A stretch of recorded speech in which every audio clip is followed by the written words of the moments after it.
Hi, I'm Steve Maher. I'm the ergonomics guy, and I want to talk to you about a product that I found called the Penclic.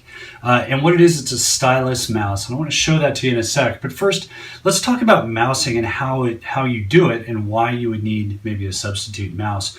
So with a standard mouse, what happens is you tend to pronate your hand, so you turn it face down, and then you hold on to the mouse. And for a lot of people, they have a restriction of movement in the wrist. And so as their hand comes down, they actually kick their elbow out and their shoulder up. And so when they go to reach for the mouse, they end up doing this sort of a movement, and that puts a lot more pressure on these muscles here. The other thing that happens is when they grab the mouse, they tend to extend their wrist and put more pressure on the carpal tunnel here. And you have a nerve on either side of your wrist. And if you're putting pressure there, that can cut off circulation to the nerve, which can cause numbness into your fingers. The other thing is, as your wrist comes back, you tend to fire the muscles in your elbow. Those are your wrist extensor muscles. They hold your wrist back, and that puts a lot more pressure on these muscles. And you can actually feel this. If you grab your elbow just below the joint, just below the bend, and keep your hands straight, those muscles are pretty mushy. If you bring your fingers up towards the ceiling, you can feel how hard those muscles have to work. And if you bring your fingers down towards the floor, you can feel how hard they have to work going the other way. And so if your wrist is straight, there's a lot less stress there. If your wrist is pitched up this way or extended, you put a lot of pressure on these muscles, and that can irritate the tendinous insertion here in your elbow. And when that happens, that's called tennis elbow. So we see a lot of people with right-sided tennis elbow because they're reaching out for the mouse like that. So mousing sometimes can be a problem. The other thing with a mouse is if you're an architect or doing CAD drawing, something like that, and we work with a lot of these guys, it's hard to make really fine movements with your fingers on the mouse. And so what happens is you tend to plant your wrist and elevate your shoulder, and you're putting a lot of pressure here to stabilize, and then you're trying to make these movements with your fingers like this.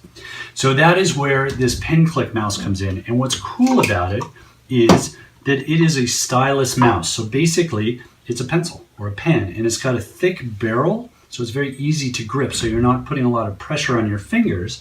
And it just sits right on a mouse pad, and it actually can be used anywhere, and you hold it like a pencil, and then you draw. And that's what you're used to doing. That's how you learn to write, and it's a very similar movement. And so you can draw with this hand and then hit keystrokes here.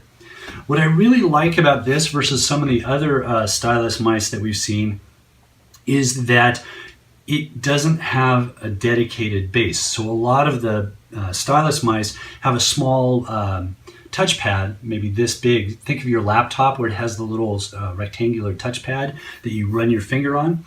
A lot of time the stylus has something like that, and it's relatively small. So it's very difficult to kind of maneuver in that small space.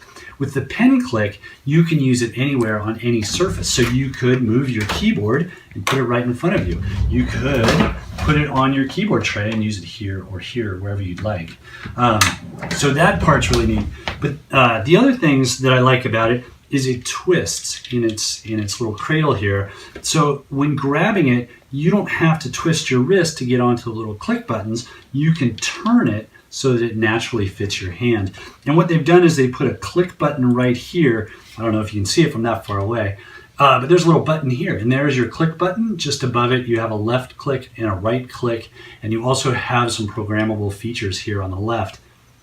So you use it like a regular pencil. You get it where it's comfortable, and you drive it around, and you click, and you left click or right click. And what they've also done is they've included the scroll wheel right here into the base unit. And so you can be like this, and you can scroll up and down, or you can let go of it and scroll up and down. But what that does is it just gives you great functionality. It makes it very comfortable to hold on to and move, and it gets your wrist in a much more neutral posture. And so what happens is as your wrist comes up away from that pronated position, as your thumb comes up towards a neutral position, it tends to relax your shoulder and elbow and allow your shoulder to relax. But in this position, you're not extending your wrist, so you're taking a lot of pressure off of those extensor muscles that can cause that tennis elbow. So I think this is a really neat product. I've been playing with it for a little while now, and I really like it. It's fun. You can drive around, you can search the web, you can do your CAD drawings, and it's just a really functional tool. It's called the Penclic, and I will put the website information onto the video so you can check that out. Thank you very much.